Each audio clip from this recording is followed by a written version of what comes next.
God damn it, where is this asshole? Well, look out here. You guys, go check inside.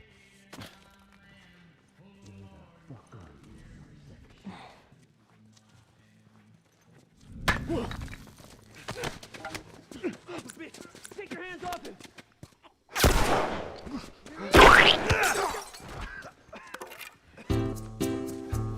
Over the bus!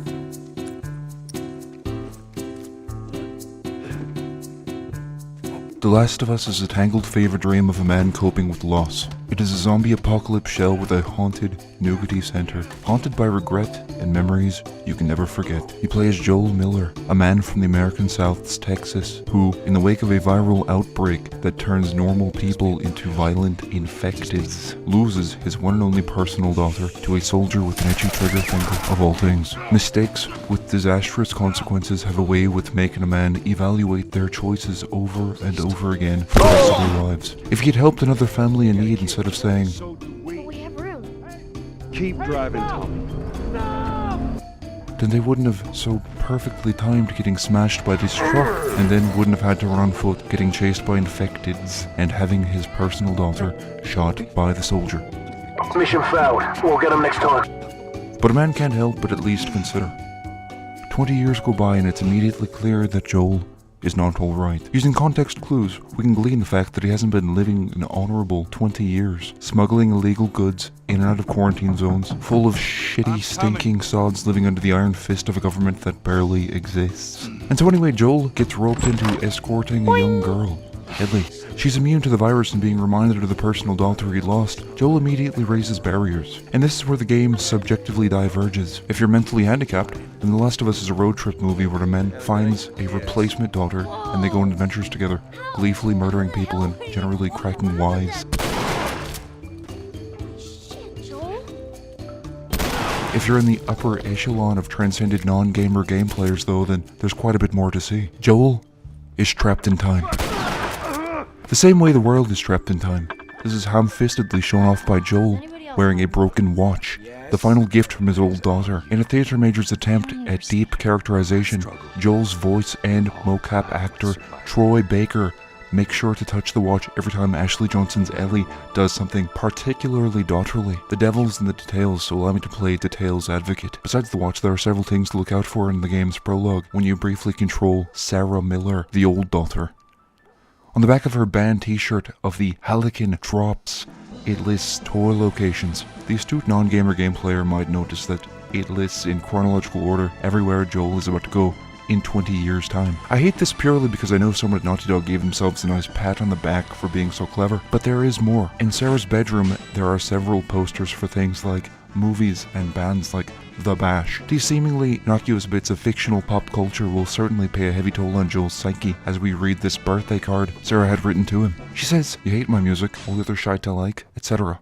And now, for the next 20 years, Joel has to look at promotional material for all the things he used to hate, and now feels guilty about not connecting with his daughter more. Is this movie poster just reusing an art asset, or is it giving us, the non-gamer game player, a look into Joel's inability to ever move on, to be surrounded by the constant reminder of things his daughter would never enjoy again? But there is one thing gamers and non-gamer game players can agree on, and that is that beneath the story shite, there is a great game with some of the most satisfying guerrilla combat you could experience in 2013. People will try and tell you that it's a slow cover-based shooter. That's only because they've been playing it wrong. As you progress through the game, like in the original Super Mario Bros., if you go too far and can't go back, Joel will lock a door behind him, or some debris will collapse in between where you've come from, and a score of bandits were infecteds. Now it's all a matter of perspective. If you play the game incorrectly, Uncharted cover shooting, then you're locked in with these enemies. If you play it like a psychopathic freak, then the enemy is locked in with you. Something wildly fun and incredibly overpowered.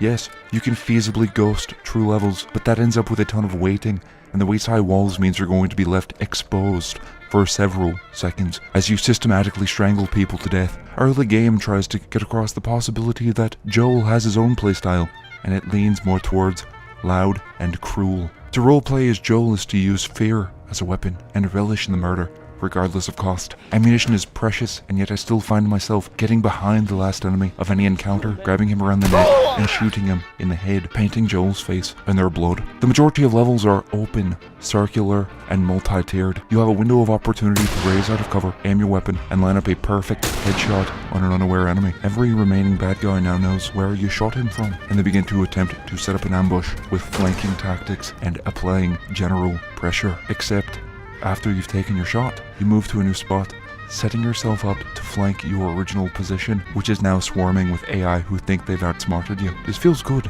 and is endlessly satisfying. Now let's look at these levels themselves. Sure, the Helican Drops t-shirt could be seen as simple foreshadowing, something to appreciate while you go through this boring, barely playable part on a replay, but there is a thematic significance as well. To Joel, Ellie becomes his surrogate daughter, his second chance to redeem himself and finally move on. Their adventure is thematically vicarious in nature, going on the tour of a band Sarah liked, doing things that Joel missed, like taking his daughter to school, seeing her make friends, moving to a new town, going to university, staying in a dorm room. The game takes place over the course of a year, starting in summer and ending in the following spring. The 4 seasons have represented the human life cycle for millennia, and starting in summer, the middle, is clearly on purpose. You're meeting Ellie when she's already 14, so there's a lot of making up for lost time. Such a bleak and dire setting is a great relationship building catalyst, and then by the time you've made it to winter, the season of death, Ellie meets true evil, who finally breaks her good-natured spirit. Winter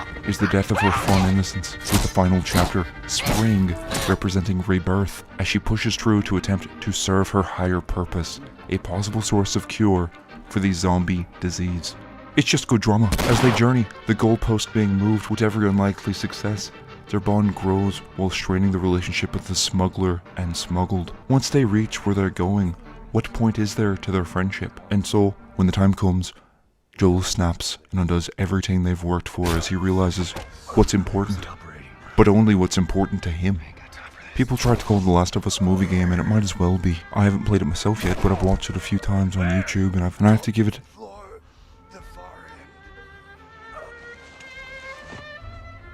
a 6 out of 10. This has been Ludonarrative Cognizance on Mustard Mania. If you like this, then be sure to check out my main channel, linked in the description below. Cheers.